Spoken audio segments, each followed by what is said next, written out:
All right,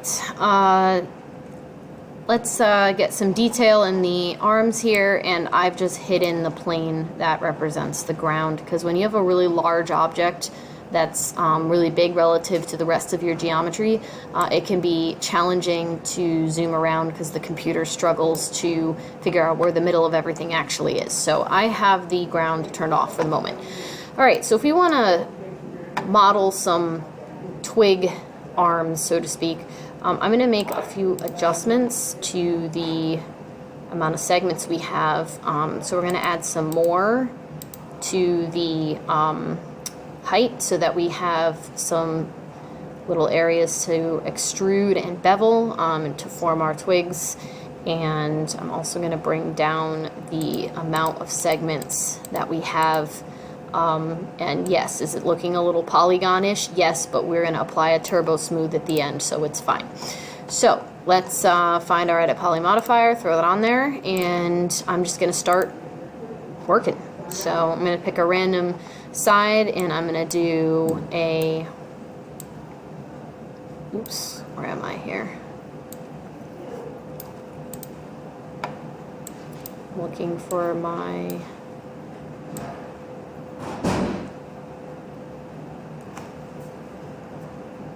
what's happening? There. I don't know what I was doing there. For some reason, my regular options are not here.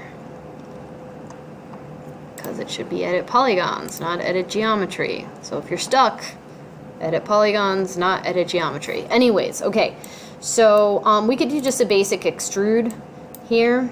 So we could do that, but I would recommend doing a bevel because we can bring our twig out and we can also kind of narrow it a little bit. Don't forget to click the checkbox. Now, one thing you might notice is our gizmo is all sorts of out of alignment, and that's because what I did in the previous video, you guys didn't see it, is I changed my gizmo from the view to the local orientation.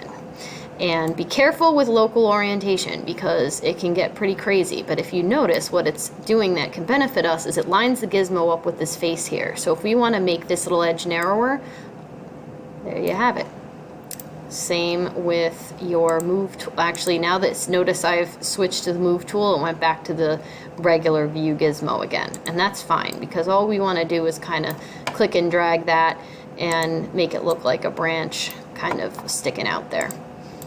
Okay, so we can grab another edge and we can do a similar bevel, but maybe we want to make it a little shorter. And easy enough, now that we switch back to the scale tool, that local gizmo is still activated. So we can do the same thing. Back to the move tool, and I'm going to hop up into the top viewport here to kind of, actually this looks, let's see. Yeah, that's decent. And maybe I'll make a little short one over here. And what looks short, there you go, that looks good. And do a quick scale to scale that top down. So you can see what I'm doing. I'm just sort of sculpting some edges here. And maybe I'll do another short one up here. I'll leave those bevel settings exactly how they were before. And each time I'm just sort of dragging up to try and, you know, make it look like a little twig there. Maybe I'll add another small bevel to that one, and I will scale it again. And I'm hopping back up to the top viewport each time to just drag it across. Okay, and let's take care of that end. So what can we do to make this end now less weird? We can actually just do a bevel on that final piece there and scale that end down and maybe bring that out a little bit. Okay, and then last but not least, we can make this end a little skinnier. And in order to do that, we can actually, and this is gonna be tricky, but if you use Control, you can select each one of these around the top. I'm gonna get out of the move tool because it's getting in my way. Oops. When you select the wrong one, you can just do a quick deselect. Control Alt key does deselect. All right, that's everybody. Now, then we can do a quick scale. Now this is where our local coordinates can sometimes get us into trouble, but it actually is not that bad. So if we click and drag along those two, that makes the edge of our branch a little skinnier. And likewise, we can actually do the same thing with this edge here to add a little bit of, make it so that, get out of that tool because it's making it hard for us to select our edges. And it starts, there we go, and I'm holding Control down to make sure that I select all of these. I'm going to zoom out a tiny bit, I'm going to get scale up again, and I'm going to do the same thing, I'm going to scale down a tiny bit. Alright, so there you have it. Throw a turbo smooth on this, and then we should be good to go here. Not too bad. Now it's a little chunky, so what you can do to fix that is to go to the base of each of these, and we can use the edge selection and do just what I was doing before, selecting each of these, getting that base selected, and then we can grab that scale tool and we can make sure that we're narrowing up that edge there, and that's going to make sure that the edge of that branch is nice and small.